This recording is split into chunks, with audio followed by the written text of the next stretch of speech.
Howdy, and greetings, Residence Hall Association.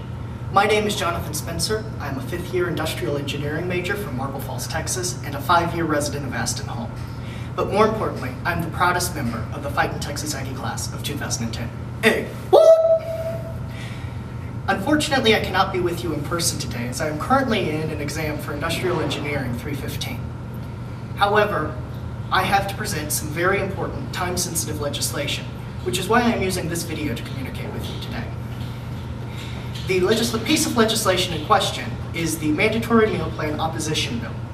But before we go into the actual text of the legislation, I feel that some background is in order. The first official student body notification of this plan was the RHA meeting in May of 2010. This was the last RHA meeting of the school year. In this meeting, we were told that there was an idea that was currently being discussed and thought about within dining services of implementing a mandatory meal plan, and that there were no specifics lined out, and that before anything was finally set up, student involvement would be paramount. Now, the next official document regarding this that I have been able to uncover is a memo dated August the 26th of 2010, which originated from the Department of Residence Life and the Director of University Dining, and progressed all the way through the Division of Student Affairs, finally making it to Dr. Lofton, where he approved it on the 9th of September. August the 26th is the Friday before classes began, so not much student involvement could be had, as most students were home over the summer. This memorandum states that the plan began in March of 2010, and that after the original plan was proposed, there was a focus group held. One focus group, which consisted of one former resident and 18 current residents of on-campus.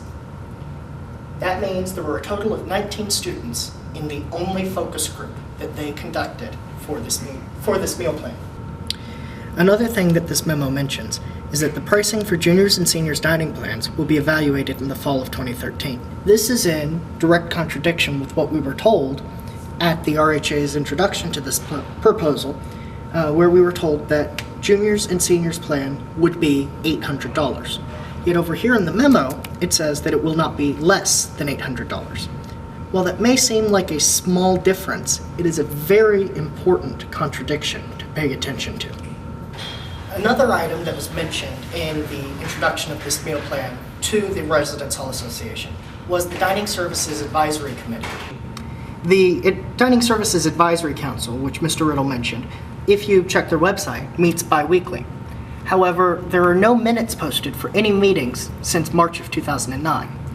Now, if you just assume that this was a clerical oversight, some paperwork got lost somewhere, and you read these minutes, you'll notice that the committee only meets between September and March of each year.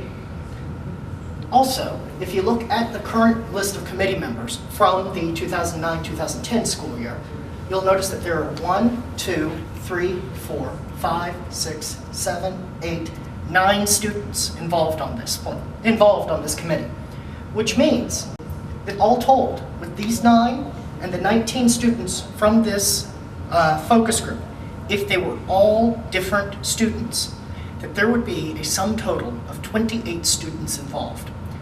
That is less than 1/10 of 1% of the student body. It works itself out to being about 6/10 of 1% of the on-campus population if all of the students involved were on-campus residents, and they weren't. The final thing that is worth taking a look at. On the third page of the memo, it notes that if we can increase the number of beds on campus, it will result in lower meal plan minimums, which is a good thing to think about. However, in 2012, when this plan is implemented, according to the battalion and the Department of Residence Life, we are going to be without 600 beds on North Side, because they're going to be torn down. Those residence halls will be torn down to make room for a new 600-bed residence hall. When I emailed David Riddle, the director of University Dining, about this, he said that he had not factored in the loss of those 600 beds into his plan In my email with the Department of Dining Services, which I will make available to anyone who wishes to have it, it stated that the current financial projections from the loss of the 600 beds adds up to about $2.1 million in revenue. So, something that you should also be thinking about. If they didn't factor this in 2012, what will the minimum meal plan really be? Will it be $1,200, or will it be greater to compensate for the loss of these 600 beds? And so this leads me to the text of our legislation tonight. Before we actually get into that, it is very important that you understand that there is a sister piece of legislation with a very similar wording that is currently being presented in front of the Student Senate and will be voted on Wednesday.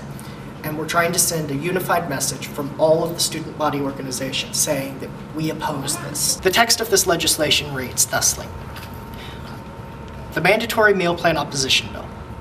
Whereas the Texas A&M Residence Hall Association is the voice of all on-campus residents of Texas A&M, and on September 9th, 2010, a proposal to require all on-campus students to purchase meal plans from dining services was approved and signed by President R. Bowen Lofton, and all incoming freshmen from the class of 2016 on would be required to purchase these $1,200 plans to live on campus, and many students who choose not to buy meal plans do so because they cannot afford to, and requiring all on-campus students to buy meal plans will remove any incentive and market pressure for dining services to improve their variety, quality, and hours, and very little student opinion was sought in the making of this decision. Therefore, let it be enacted that the on-campus community of Texas A&M University is strongly opposed to requiring on-campus students to purchase meal plans, and that the on-campus community of Texas A&M University is disappointed in the rushed and opaque manner in which this decision was made, and that the Residence Hall Association of Texas A&M University, on behalf of the on-campus residents of Texas A&M, urges Residence Life Director Sharni Rydell, Dining Services Director David Riddle, University President R. Bowen Lofton, and all administrators in between to rescind this decision.